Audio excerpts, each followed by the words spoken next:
Namaku Ria. Selama hampir 6 bulan bekerja di gedung itu, ada satu kebiasaan aneh yang perlahan terbentuk. Setiap kali ada gelas pecah di malam hari, semua orang berhenti bekerja. Bukan karena kaget oleh suaranya, tapi karena kami tahu setelah bunyi itu, selalu ada seseorang yang akan melihat sesuatu yang tidak seharusnya ada di sana. Dan hampir selalu, orang itu tidak akan tidur nyenyak malam itu. Kebiasaan itu tidak pernah tertulis di aturan kantor, tidak pernah dibicarakan secara resmi. Tapi setiap orang yang sering lembur, pelan-pelan akan memahaminya sendiri. Aku memahami itu pada malam pertama aku mendengar suara itu. Malam itu aku lembur untuk pertama kalinya sendirian sampai lewat tengah malam. Gedung sudah hampir kosong, lampu di beberapa lantai dimatikan. Lorong terasa lebih panjang dari biasanya. Di lantai tempatku bekerja, hanya ada aku, satu rekan di bagian keuangan, dan satu satpam yang duduk di dekat pintu masuk. Jam di layar komputer menunjukkan lewat pukul 12 ketika suara itu terdengar. Prang! Satu bunyi tajam dari arah pantry. Bukan suara keras, bukan suara panjang. Hanya satu bunyi kaca pecah, lalu sunyi lagi. Aku dan rekanku saling menoleh. Tidak ada yang bicara. Ia berdiri lebih dulu, lalu berkata pelan. Kayaknya ada gelas jatuh. Kami berjalan ke arah pantry bersama. Lampunya masih menyala, dan di lantai, sebuah gelas pecah menjadi beberapa bagian. Tidak ada siapa-siapa di sana. Kami membersihkannya tanpa banyak bicara, lalu kembali ke meja masing-masing. Aku mengira itu hanya kecelakaan. Aku tidak tahu bahwa bunyi itu adalah tanda pertama. Beberapa menit setelah kembali bekerja, aku mulai merasa tidak nyaman. Bukan karena suara, bukan karena bayangan, tapi karena perasaan aneh seperti sedang diperhatikan. Aku mengangkat wajahku dari layar komputer. Di ujung lorong, dekat pintu ruang arsip, ada sesuatu yang berdiri. Awalnya aku mengira itu tumpukan kain putih. Diam, tinggi, tidak bergerak. Aku mengedip beberapa kali, dan perlahan aku sadar bahwa itu bukan benda, itu sosok manusia. Terbungkus kain putih dari kepala sampai kaki. Aku tidak langsung menyebutnya pocong. Yang aku lihat hanya tubuh yang kaku, wajah pucat, dan di atas kepalanya sebuah simpul kain yang terikat sangat jelas. Sosok itu berdiri diam, tidak melompat, tidak mendekat. Hanya sedikit menunduk, seolah ingin memastikan aku benar-benar melihat ikatan di atas kepalanya. Nafasku tercekat. Aku ingin memanggil rekanku, tapi suaraku tidak keluar. Dan saat itu, lampu di lorong berkedip satu kali. Ketika menyala kembali, lorong itu kosong. Seolah tidak ada apa-apa di sana. Aku tidak mengatakan kejadian itu kepada siapapun malam itu. Aku menyelesaikan pekerjaanku, pulang dengan perasaan tidak tenang, dan mencoba tidur seperti biasa. Tapi malam itu, aku bermimpi. Dalam mimpiku, aku berdiri di lorong kantor yang sama. Lampu redup, sunyi, dan di hadapanku, sosok itu berdiri lebih dekat. Tidak bergerak, tidak bersuara, hanya menunduk dan memperlihatkan dengan sangat jelas simpul kain di atas kepalanya. Aku terbangun dengan nafas terengah-engah. Keesokan paginya, rekanku yang tadi malam ikut membersihkan gelas itu mendatangiku dengan wajah pucat. "Ria," katanya pelan, "semalam aku mimpi aneh." Aku menatapnya. Ada pocong berdiri di kamarku, lanjutnya, dan di atas kepalanya ada ikatan kain. Saat itulah aku sadar, malam itu bukan halusinasi, dan suara gelas pecah itu bukan kecelakaan. Itu adalah tanda pertama, dan teror itu baru saja mulai.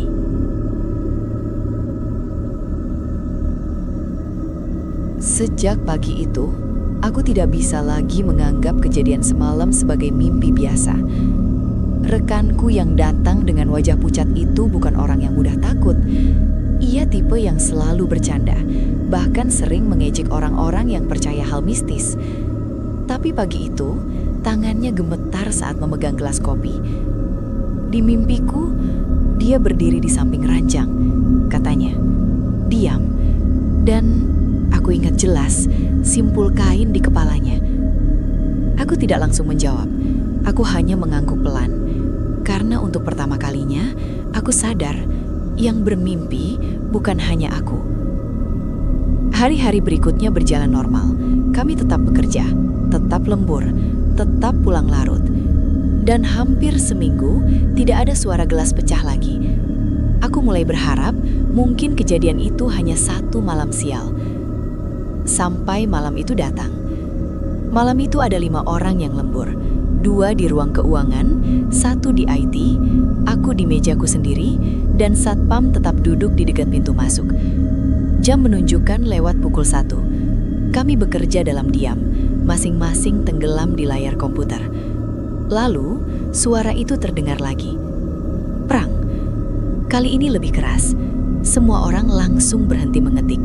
Tidak ada yang bergerak, tidak ada yang bicara. Seolah kami semua, tanpa pernah membuat kesepakatan, sudah tahu apa arti suara itu. Beberapa detik kemudian, baru seseorang berkata pelan, "Siapa yang mau ke pantry?" Tidak ada yang menjawab. Akhirnya satpam yang berdiri lebih dulu. Kami mengikutinya bersama-sama. Di pantry, sebuah cangkir kopi tergeletak pecah di dekat wastafel. Tidak ada siapa-siapa di sana. Tidak ada angin, tidak ada rak yang terguncang. Kami membersihkannya dalam diam, dan tanpa perlu berkata apa-apa, kami kembali ke meja masing-masing dengan perasaan yang sama. Menunggu. Tidak sampai 2 menit kemudian, seseorang berteriak pelan dari arah lorong. Aku menoleh. Rekan di bagian IT berdiri kaku, menatap lurus ke satu titik. Ada orang di sana, katanya. Terbata. Kami semua berdiri.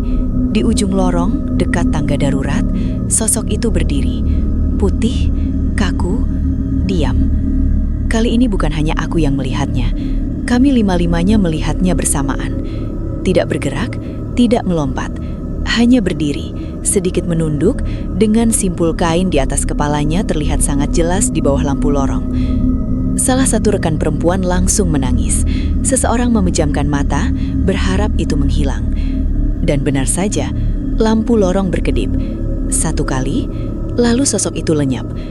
Tidak ada yang melanjutkan pekerjaan malam itu. Kami pulang lebih cepat dari biasanya. Dan malam itu, semua yang melihatnya bermimpi. Keesokan harinya, aku mulai mengumpulkan cerita. Bukan secara resmi, hanya obrolan pelan di pantry atau bisikan di dekat mesin fotokopi. Satu orang berkata, "Di mimpiku dia berdiri di dekat pintu kamar." Yang lain berkata, "Di mimpiku dia lebih dekat dari yang kulihat di kantor." Dan yang paling membuatku merinding, di mimpiku dia terus menunduk, seperti ingin menunjukkan sesuatu di kepalanya. Dari situlah aku mulai mencatat. Jam kemunculan, jumlah orang yang melihat, siapa saja yang bermimpi. Dan satu hal yang selalu sama, setiap penampakan selalu diawali oleh suara gelas pecah. Dan setiap orang yang melihatnya pasti didatangi dalam mimpi malam itu. Sejak saat itu, aku berhenti percaya bahwa ini hanya gangguan. Ini adalah pola, dan sesuatu di gedung itu sedang coba berkomunikasi.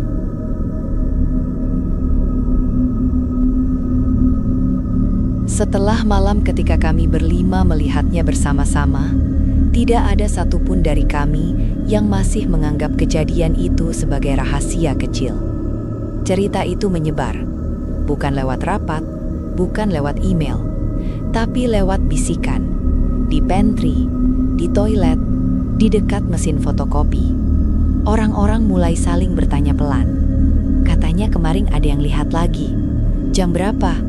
Di lantai berapa? Dan hampir selalu, pertanyaannya berakhir dengan satu hal yang sama.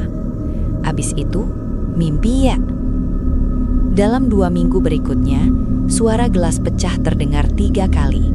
Tidak selalu di lantai yang sama, tidak selalu di jam yang sama, tapi selalu tengah malam. Dan selalu, malam itu, ada 1 atau 2 orang yang pulang dengan wajah lebih pucat dari biasanya. Aku mulai mendengar kesaksian dari orang-orang yang bahkan tidak satu tim denganku. Seorang staf administrasi berkata, "Aku lagi sendirian di ruang arsip. Tiba-tiba dengar suara pecah. Aku belum sempat berdiri, dia sudah ada di depan pintu." Seorang OB bercerita dengan suara gemetar, "Aku lagi ngepel lorong, lampu berkedip. Pas nyala lagi, dia berdiri di ujung sana. Dan yang paling sering kudengar, dia nggak pernah mendekat, cuma berdiri dan selalu menunduk. Lalu ada satu kejadian yang mengubah suasana kantor sepenuhnya. Malam itu ada 7 orang yang lembur, lebih ramai dari biasanya. Kami sempat bercanda bahwa kalaupun dia muncul, kami tidak sendirian. Jam menunjukkan hampir pukul 2 ketika suara itu terdengar lagi. Prang, lebih keras dari sebelumnya. Semua orang langsung berdiri. Tidak ada yang tertinggal di meja. Kami berjalan ke pantry bersama-sama. Sebuah gelas besar pecah di dekat rak piring. Kali ini, salah satu rekan perempuan langsung berkata pelan, "Jangan balik ke meja dulu." Kami berdiri di lorong, menunggu. Dan benar saja, lampu di ujung lorong berkedip. 1 kali. Ketika menyala kembali, sosok itu sudah berdiri di dekat lift. Jaraknya tidak jauh. Kami semua melihatnya. 7 orang. Tidak ada yang berteriak, tidak ada yang lari. Kami hanya berdiri, memandang satu sosok putih itu dengan napas yang nyaris tidak terdengar. Ia menunduk lebih dalam dari biasanya. Simpul kain di atas kepalanya terlihat jelas, seperti sengaja diperlihatkan. Salah satu rekan laki-laki tiba-tiba terduduk di lantai, bukan karena pingsan, tapi karena kakinya tidak kuat menopang tubuhnya lagi. Beberapa detik kemudian, lampu berkedip, dan sosok itu menghilang. Keesokan paginya, kantor terasa berbeda. 2 orang mengajukan cuti mendadak, 1 orang mengajukan pindah divisi, dan 1 rekan perempuan mengirim email pengunduran diri tanpa penjelasan apapun. Aku menemuinya sebelum ia benar-benar pergi. "Kenapa?" tanyaku. Ia menatapku lama, lalu berkata pelan, "Aku nggak sanggup mimpi itu lagi." Aku tidak perlu bertanya mimpi yang mana. Sejak saat itu, jumlah orang yang mau lembur berkurang drastis. Beberapa memilih pulang lebih awal meski pekerjaan belum selesai. Dan yang tetap bertahan sampai malam mulai melakukan satu kebiasaan baru. Setiap kali bekerja lewat tengah malam, mereka akan menaruh gelas jauh dari tepi meja, mengunci pintu ruang kerja, dan saling bertanya pelan sebelum pulang. "Semalam, kamu mimpi gak?" Aku sendiri mulai merasa lelah. Bukan karena pekerjaan, tapi karena perasaan bahwa gedung itu perlahan bukan lagi tempat bekerja, melainkan tempat menunggu. Menunggu suara gelas pecah berikutnya, dan menunggu siapa yang akan menjadi saksi selanjutnya. Ada satu hal yang baru kusadari setelah melihatnya berkali-kali. Selama ini, aku terlalu fokus pada rasa takut, pada suara gelas pecah, pada kemunculannya, pada mimpi-mimpi yang mengganggu. Aku tidak pernah benar-benar memperhatikan apa yang selalu ia perlihatkan. Kesadaran itu datang dari satu kesaksian yang aneh. Seorang staf baru di bagian arsip datang menemuiku suatu siang.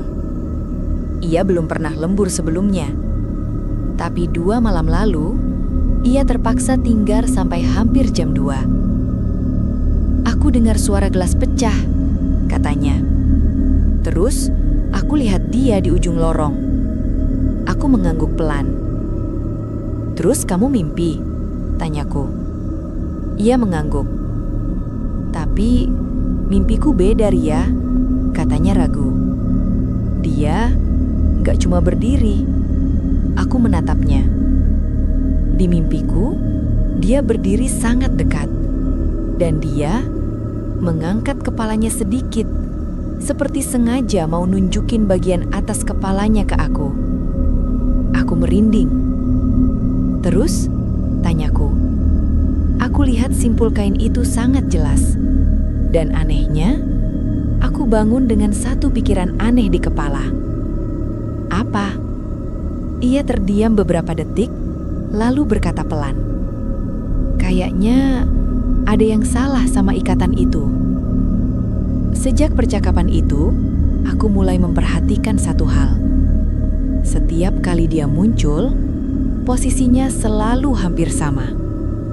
Ia tidak pernah membelakangi kami, tidak pernah menatap lurus ke depan, tidak pernah bergerak mendekat. Ia selalu sedikit menunduk, seolah ingin memastikan bahwa siapapun yang melihatnya akan memperhatikan bagian atas kepalanya. Dan benar saja, dalam setiap kesaksian mimpi yang mulai kucatat lebih rinci, selalu ada detail yang sama. Seseorang berkata, "Di mimpiku, aku cuma ingat satu hal. Simpul kain itu kelihatan besar banget." Yang lain berkata, "Di mimpiku, dia berdiri miring, jadi aku bisa lihat jelas ikatan di kepalanya." Dan yang paling membuatku tidak tenang, di mimpiku, aku merasa dia bukan mau menakut-nakuti, tapi mau memperlihatkan sesuatu. Aku mulai menggambar, bukan wajahnya, bukan tubuhnya. Aku menggambar simpul kain itu. Bentuk ikatan, posisinya, cara kain yang melilit. Dan semakin sering aku menggambarnya, semakin muncul satu pertanyaan di kepalaku. Kenapa dia selalu menunjukkan bagian itu? Kalau dia ingin menakut-nakuti, kenapa tidak mendekat? Kenapa tidak berteriak? Kenapa justru menunjukkan satu detail kecil berulang-ulang? Pertanyaan itu berubah menjadi satu curiga. Dan curiga itu perlahan berubah menjadi satu dugaan yang menakutkan. Mungkin dia tidak datang untuk meneror. Mungkin dia datang untuk memberitahu bahwa ada sesuatu yang salah pada dirinya sendiri. Kesadaran itu membuat tidurku semakin buruk. Karena di malam-malam berikutnya, dalam mimpiku, dia tidak lagi hanya berdiri. Dia mulai menunduk lebih dalam, lebih dekat. Dan dalam diamnya, aku merasakan satu hal yang sama setiap kali aku terbangun. Bukan rasa takut, tapi rasa seperti sedang ditunjuk sebagai orang yang seharusnya mengerti. Dan sejak saat itu, aku berhenti bertanya, apa itu? Aku mulai bertanya hal yang jauh lebih menakutkan. Kesalahan apa yang sedang ia coba perlihatkan kepada kami? Setelah aku mulai yakin bahwa sosok itu sedang mencoba menunjukkan sebuah kesalahan, aku tidak bisa lagi duduk diam. Aku berhenti mencatat jam. Aku berhenti menghitung mimpi. Aku mulai mencari cerita. Bukan cerita tentang hantu, tapi cerita tentang siapa yang pernah meninggal di gedung itu. Awalnya, tidak ada yang mau bicara. Setiap kali aku bertanya pelan, jawabannya selalu sama. Kayaknya nggak pernah ada. Atau mungkin ada, tapi aku nggak tahu. Itu sudah lama banget, Ria. Sampai suatu sore, salah satu OB yang sudah bekerja paling lama di gedung itu menahanku sebelum pulang. Ia pria tua, rambutnya sudah hampir seluruhnya putih. "Kalau kamu mau tanya soal itu," katanya pelan, "jangan tanya orang kantor." Aku menatapnya. Tanya satpam lama. Malam itu, aku sengaja menunggu lebih lama dari biasanya. Satpam yang sedang bertugas malam itu bukan satpam yang sering kulihat. Ia lebih tua. Wajahnya lelah. Aku mendekatinya di pusjaga. "Pak," kataku ragu, "boleh saya tanya sesuatu?" Ia menatapku sebentar, lalu mengangguk. "Apa benar?" kataku pelan. "Dulu pernah ada orang meninggal di gedung ini?" Ia tidak langsung menjawab. Ia menatap ke arah lorong yang gelap, lalu menarik napas panjang.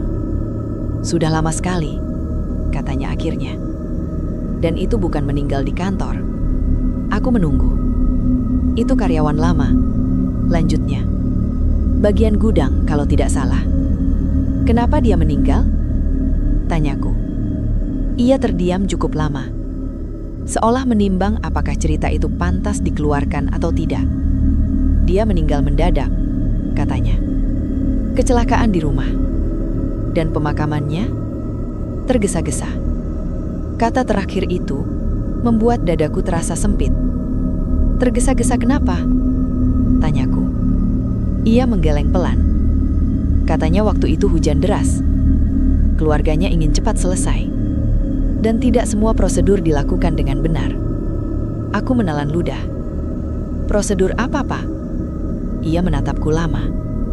Lalu berkata dengan suara yang hampir tidak terdengar. Yang biasanya dilepas, katanya waktu itu tidak sempat dilepas. Malam itu, aku pulang dengan pikiran penuh satu kalimat. Yang biasanya dilepas, tidak sempat dilepas.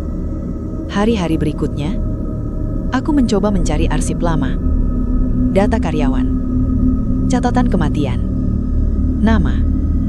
Aku menemukan satu berkas tua tentang seorang karyawan yang meninggal lebih dari 10 tahun lalu. Nama itu tidak asing. Beberapa rekan senior pernah menyebutnya sekilas. Ia dikenal pendiam, jarang bicara, dan sangat jarang lembur.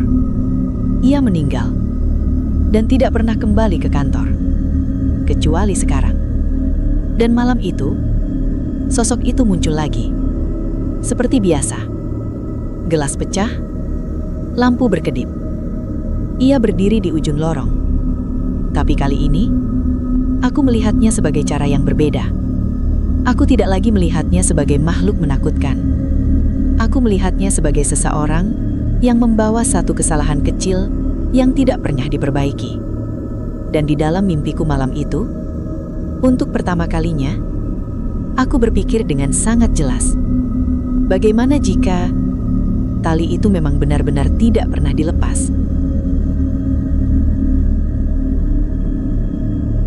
Setelah aku yakin bahwa kesalahan itu benar-benar terjadi pada saat pemakaman, aku tidak bisa lagi berpura-pura bahwa ini bukan urusanku. Karena kalau dugaanku benar, maka teror ini seharusnya bisa dihentikan.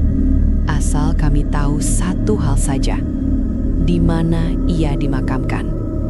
Aku tidak berani melakukannya sendiri. Aku mengajak satu rekan yang paling sering lembur denganku, orang yang juga sudah berkali-kali bermimpi hal yang sama.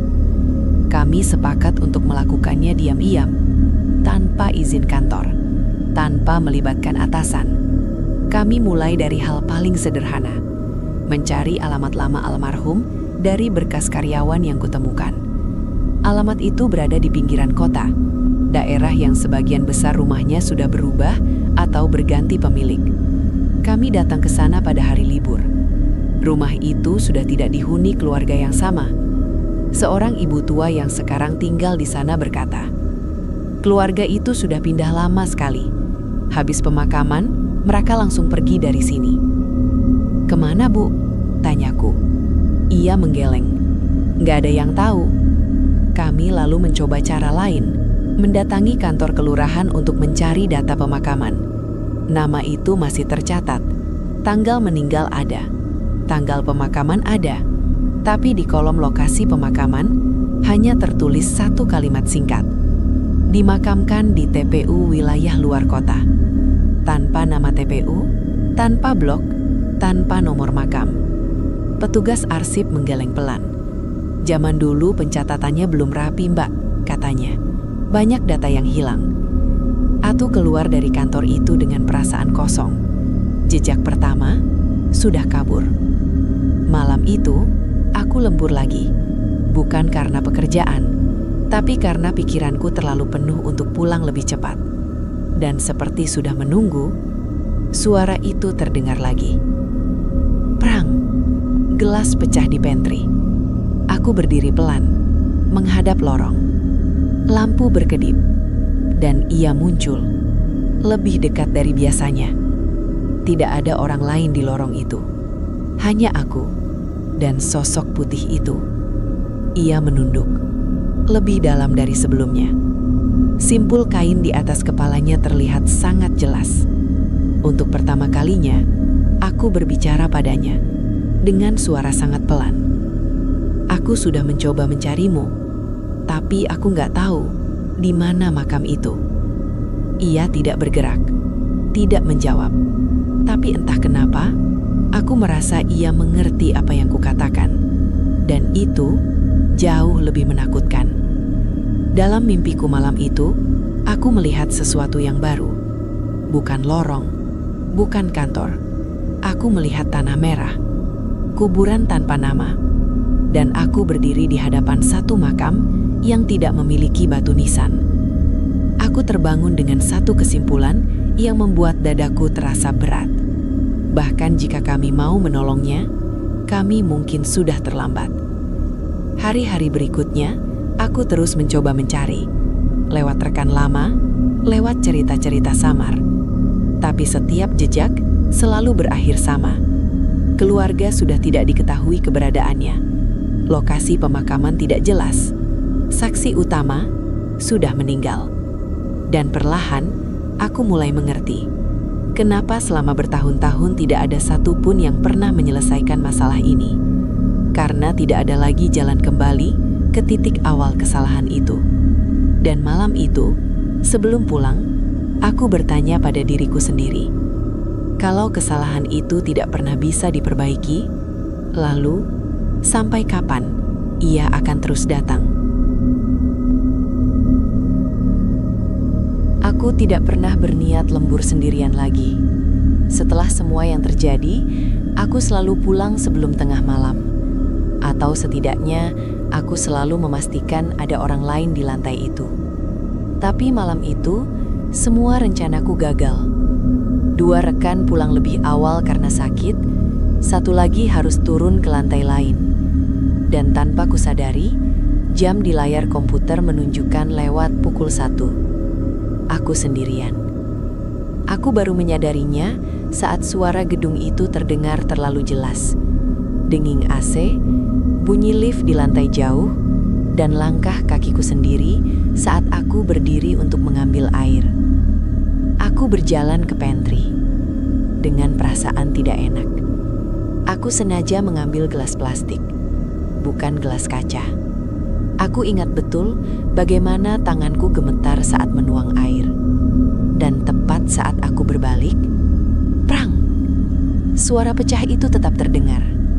Bukan dari gelas di tanganku, tapi dari arah rak paling atas. 1 cangkir jatuh sendiri, menghantam lantai, pecah berkeping-keping. Aku berdiri membeku. Perlahan, aku menoleh ke arah lorong. Lampu berkedip 1 kali, dan ia muncul. Lebih dekat dari semua kemunculan sebelumnya. Ia berdiri hanya beberapa meter dariku. Putih, diam, kaku. Simpul kain di atas kepalanya terlihat sangat jelas di bawah cahaya lampu pantry. Untuk pertama kalinya, aku tidak melihat lorong di belakangnya. Aku hanya melihat dia. Aku mundur 1 langkah. Ia tidak bergerak. Aku mundur lagi. Ia tetap diam. Tapi jarak di antara kami terasa semakin sempit. Seolah ruangan itu perlahan menyusut. Aku sudah mencoba. Aku benar-benar sudah mencoba mencarimu. Nafasku bergetar. Aku nggak tahu di mana makam itu. Ia tetap menunduk. Diam.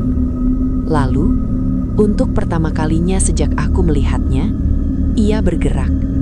Bukan melompat, bukan mendekat cepat. Hanya 1 langkah kecil ke depan.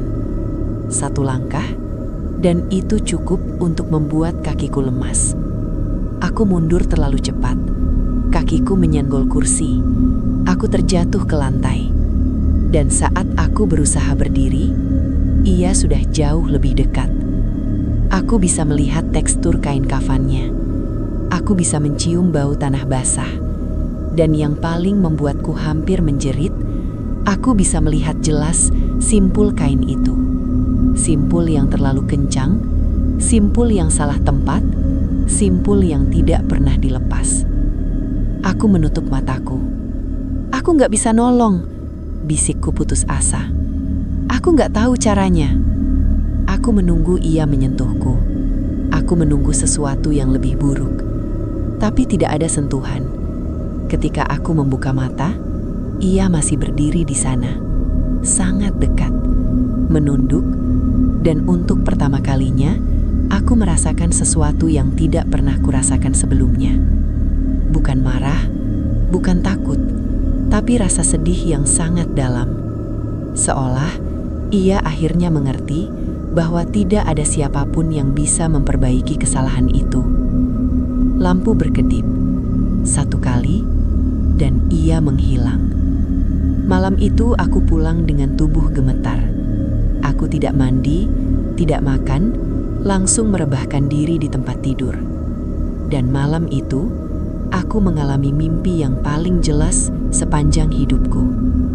Aku berdiri di tepi sebuah liang kubur.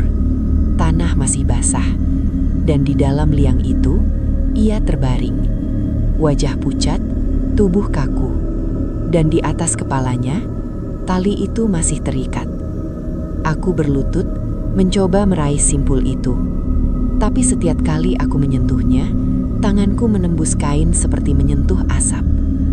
Dan dari dalam liang itu, aku mendengar suara pelan.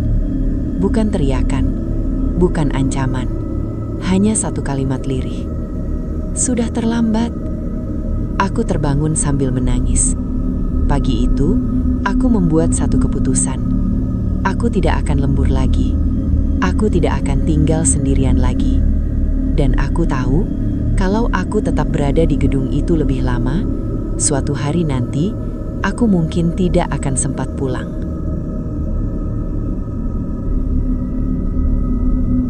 Aku mengajukan pindah kerja 2 minggu setelah malam itu. Tidak ada drama, tidak ada alasan panjang. Aku hanya bilang ingin mencari suasana baru. Atasan menyetujuinya dengan cepat. Mungkin karena aku bukan satu-satunya yang ingin pergi dari gedung itu. Hari terakhirku bekerja di sana berjalan seperti hari biasa. Siang hari, gedung itu tetap terlihat normal, ramai, bising, penuh orang tertawa dan mengeluh tentang pekerjaan. Tidak ada satupun tanda bahwa tempat itu pernah menjadi sumber ketakutan bagi begitu banyak orang. Aku mengemasi barang-barang di mejaku dalam diam. Beberapa rekan mendatangiku. "Jaga diri, Ria," kata salah satu dari mereka. Yang lain berbisik pelan. "Semoga di tempat baru kamu bisa tidur nyenyak lagi." Aku hanya tersenyum. Karena mereka tahu, dan aku tahu, kami semua tahu kenapa aku benar-benar pergi. Sudah lebih dari setahun sejak aku meninggalkan gedung itu. Aku bekerja di tempat lain, aku jarang lembur, aku tidur lebih baik. Mimpi tentang lorong itu perlahan menghilang. Tentang simpul kain itu hampir tidak pernah datang lagi. Hampir. Sampai suatu malam, aku menerima pesan dari nomor tak dikenal. Isinya singkat. "Ria, kamu masih ingat gedung lama kita?" Pesan itu dari seorang staf baru yang dulu sempat bekerja beberapa bulan bersamaku sebelum aku pindah. Aku membalas pelan. "Masih?